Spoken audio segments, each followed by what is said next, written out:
installing a set of rear adjustable tow arms. Our arms are from CMP, Auto Engineering, Australian company. I like to support our local guys. And we got some camber bolts. Well, no, sorry, they're not camber bolts. They are rear toe lockout bolts from GKtech. I'll have links to the description. These are little spacers that go into here to fill up the voids. There's a few different sizes that come with for that. We can get it all dialed in right. And we're going to be replacing, in case you want to know, this arm here. And on it you can see we have a fat rubber bushing, and down here we have a fat rubber bushing.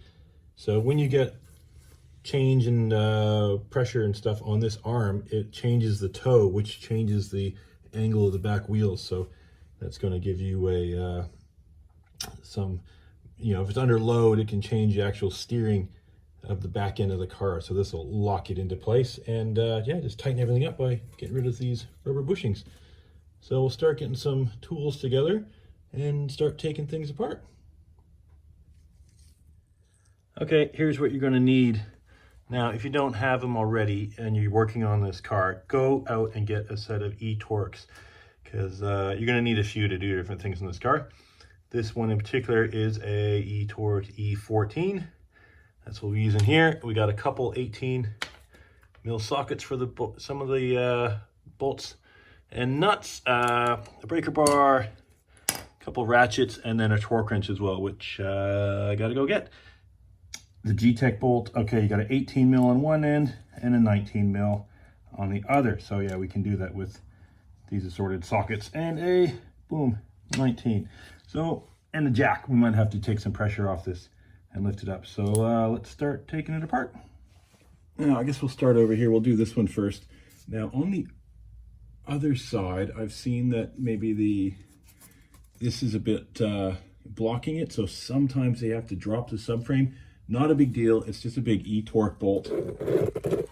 There's 4 of them, one there, one up there, and then same mirrored on the other side. So you gotta just loosen them off just to be able to clear it. You may be able to do it just by dropping 2 bolts, but we'll report on that when we get to the other side.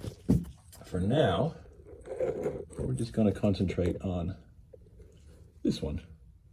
There we go, with our E14 breaker bar. Let's just get that moving. There we go.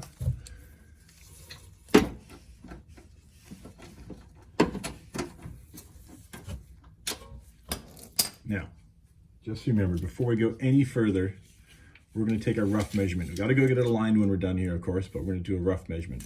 So I'm just going to hook the tape onto here, and then an arbitrary point, and I'm going to use actually the bolt on this side. And what do we got there? We got 38 from run line, 38.3 millimeters. So I'm going to set the new bar once it's in at 38.3 millimeters. So write that down, your measurements on both sides, before you start taking these bolts out, because once you take out this one here, this eccentric bolt that adjusts the toe, yeah, we're going to be doing the toe off the new arm. So there we go. Okay, we'll keep going and pull that bolt.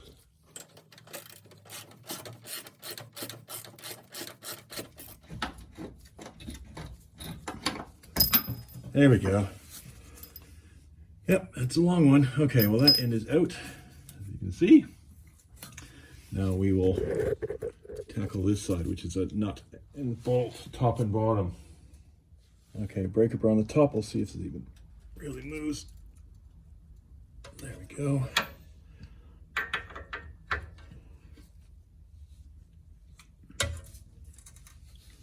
Okay, now we got to hold the bottom.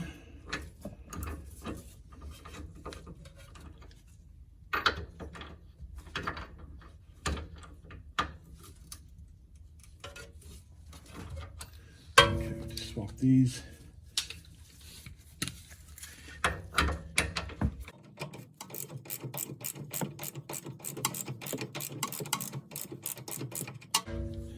Now, I got power tools. Let me go get those. If you don't have an electric ratchet, oh man, they make life easier.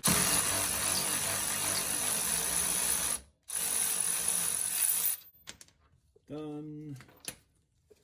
Okay, now we get this bolt out. Now we're not reusing this, but we will keep it. I'm going to put the stock arm back in. So we'll put the, now how do we get this out of here? I think we might have to jack up the rear just to take some pressure off because it's on a bit of an angle. So we'll get our jack over. Okay, jack's in place. Let's see if this, yeah, more movement there. There we go. Just had to take the pressure off. Done. Now we're just going to pop that bolt back in there, in that direction. Yeah, what was the, I know what top and bottom were, and put that aside because we won't be needing that for a while.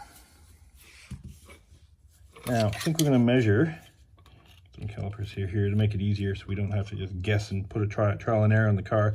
That is 52 millimeters. So we'll get our arm here and get some spacers to match up to 52 millimeters. What's that first one there? Nowhere near. So we're gonna have to keep going, try a few different combos. Okay, we've got two different heights of these things. So you can see it actually quite well here. So we've got some that set it at, oops, there we go, 40 and 50. And that corresponds with, that end is 40, that end is, well, just slightly over 50, but it's a bit more of a compression bushing on that one. So yeah, let's put them into here accordingly and get the install going. So we're gonna do, what do we do first? I think we'll do the one on the hub first, which is the 40 millimeter one. So we'll get those and try to get this installed. Now before we go get him in the car, we're just gonna put that bolt through there and kind of eyeball measure up so that they're about the same length here. Save us a bit of time when we get it on the car, and we'll just gently snug up these kind of lock nuts so we kind of get an idea how far we need to be. Makes it make it a lot faster doing the rest of it. Of course, I've gone and made it hard for myself putting this jack where I lie down, but anyway, that's your washer. Other one there is kind of fallen away, and we're just gonna slide that in between the two. And that should just, wrong end, oops. Need the short ones. That's okay, we'll do this end first. So we're gonna get this up here. Get our bolt and where we're using.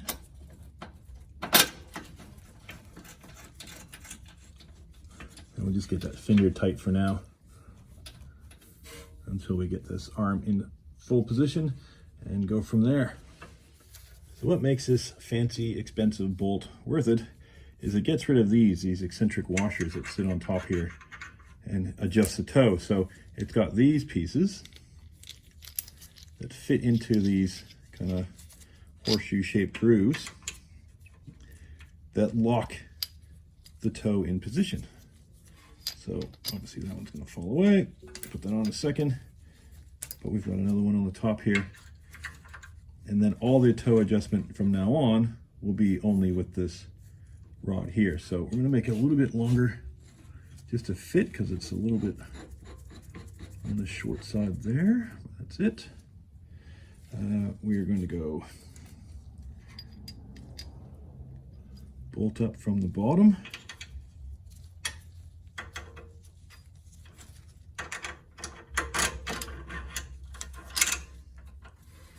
That's it. The top tab locking in. Gotta get that to seat properly.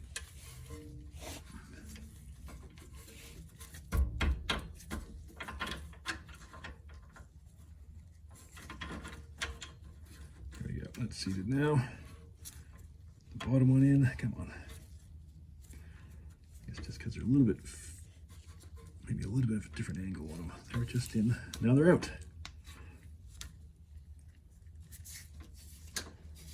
There we go.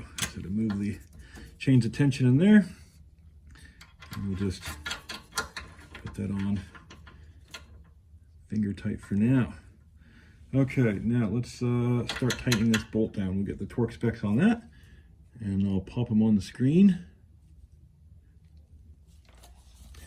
Okay, just to get this tight enough, we'll get our favorite toy.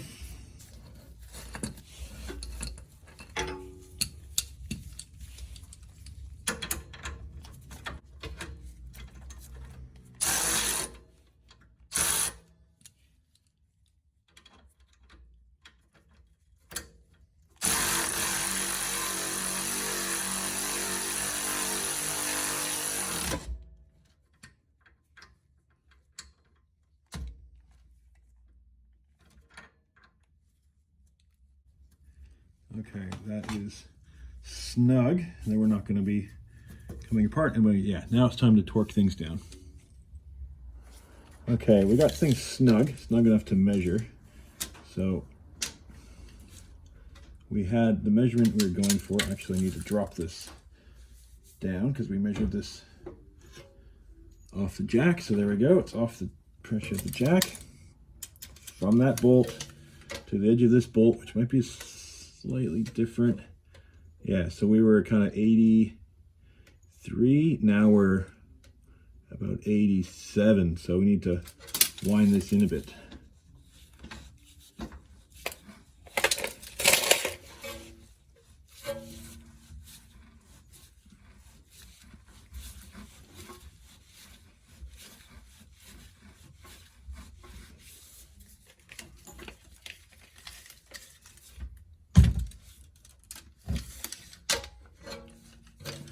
Okay, 38. Yeah, we're getting there.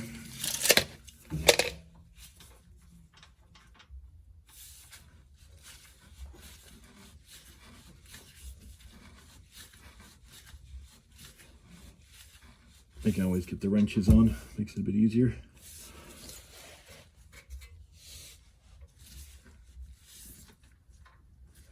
Okay, what are we on now?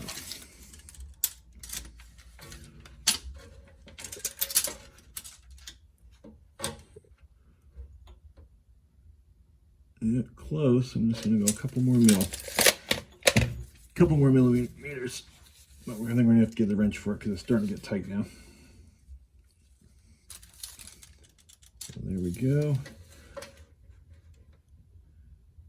Oh, looks like we might have gone too far. Okay. Get the other way. 80. That looks like about it. So that's where we're going to be and until we get the alignment done. So we're just going to snug those up, and we'll get a wrench on those in a minute. But that, after we torque this, is job done. So, but I will torque, well, they're spherical bearings, so you don't have to have it compressed under load. If they were rubber bearings, you'd want to have bushings, you'd want to have this all at basically ride height before you torque anything down, but everything here is monoball, so it just moves around. Anyway, okay, time to get torque wrench on it and torque it all to spec. So the torque settings are really easy to remember for this. They are, both ends of this rod are 100 newton meters or 74 foot-pounds. So can we get in there with the torque wrench? Not quite. Damn it. Don't really want to use like a wobble on here because it's a bit of a weird thing. But okay, we're gonna have to go and test the feel on this end and then go from there. So we need the 19 mil on the top. You want to torque the bolt, not the torque the nut, not the bolt. But 100 newton meters is not too high, but let's get it going.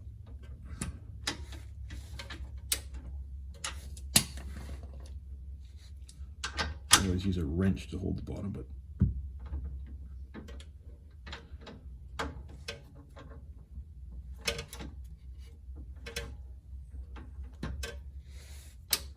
there it is, click. There we go, we hit it. So kind of try to remember that amount of force. That's not the ideal thing to say or do, but that's what we're going to deal with. Okay, now we're going to try to put that same amount of force onto the E-Torx. Now that really wasn't on there very tight, I must say, when I took it off at the breaker bar. So, but we'll definitely crank it down so it won't be coming off.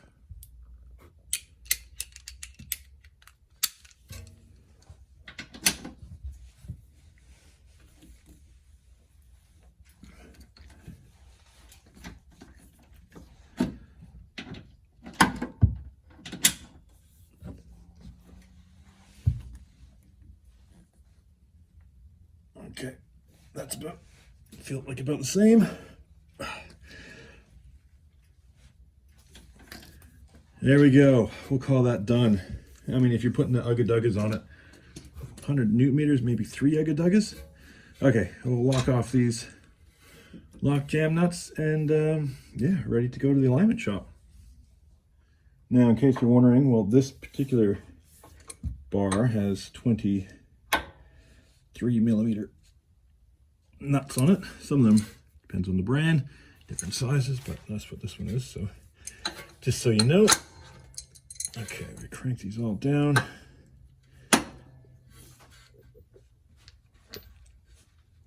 Without turning the bar. There we go. That's locked for the drive to the shop. Cool, that side's done. Now we'll tackle the other, any notes on the other side if we find anything like that clearance. I'll report in the video in a second, but I think it's going to be smooth sailing. Now, as much as I was hoping I wouldn't have to, it looks like that just drops down an extra probably 10 mil lower than the other side, and it won't clear. So, yeah, let's loosen the subframe bolt. So there's one here, one a little bit further up. Again, you need a E-Torx, and this time it is a 18. So, we'll just back these two off. I'm hoping that these two will give us enough just to drop it a little bit, but if we have to drop the other side, so be it.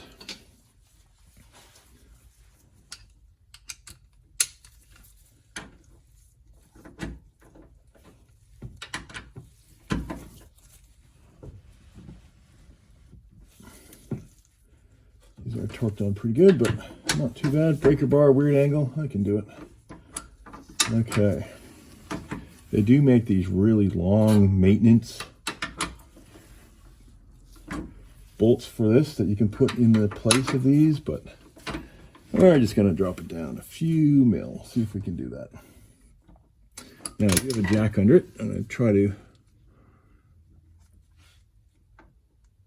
I'll just drop the jack about 2 centimeters from that catching point. And let's see if we can back this off just enough.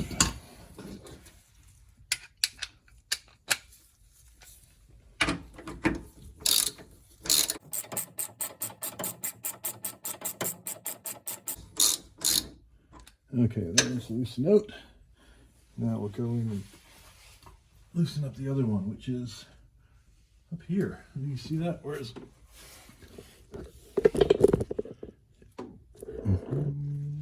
In front of all this stuff. Yeah, it's just in front. You'll see it. It's just connected to the subframe. So we'll go up here and we'll loosen that one.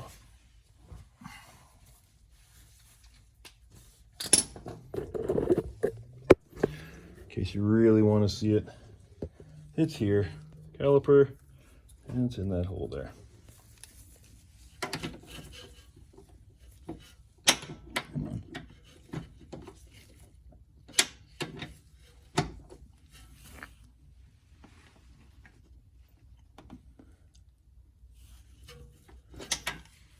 Helps if I crank it loose. Oh. Okay, I had to loosen off all 4 bolts, but well, actually I only had to do 3, but I did 4 just to be sure. And I'm going to lower the jack a little bit, see if we can get a little bit more room.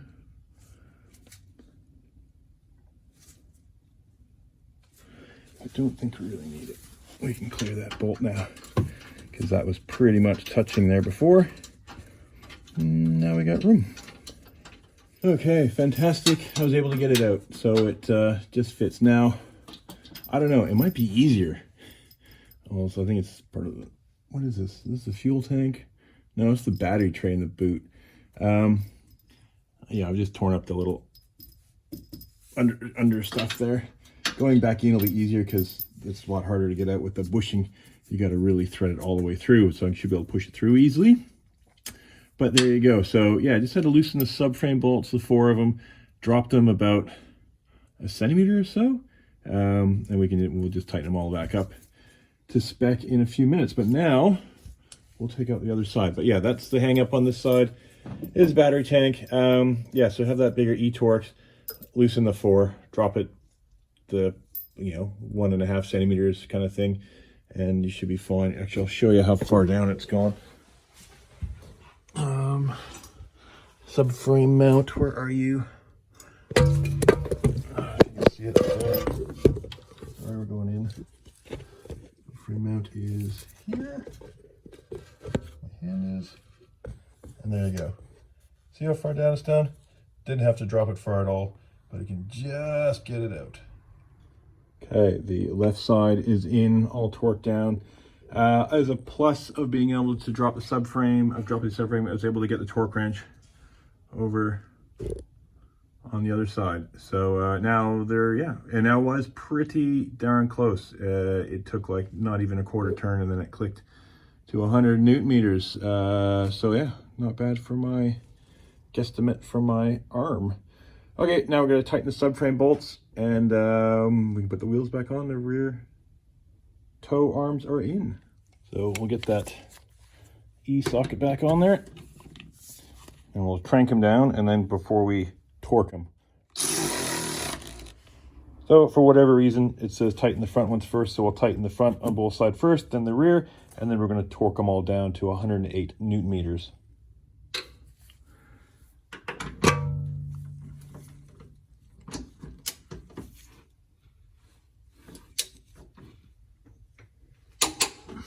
There we go. Now, of course, the longer extension is going to maybe throw off the torque a little bit, so try to keep it vertical. There we go. 108 on all the subframe bolts, and yeah, job done. Looks pretty cool too. So that'll keep the back end from squirming around. Big thanks to CMP. I did have to buy them, then don't get anything for free in this world. But yeah, shout out to the local boys. They do lots of E46 subframe stuff too to fix the cracking, and they're getting more and more into the newer chassis stuff. So thanks for supporting us, guys.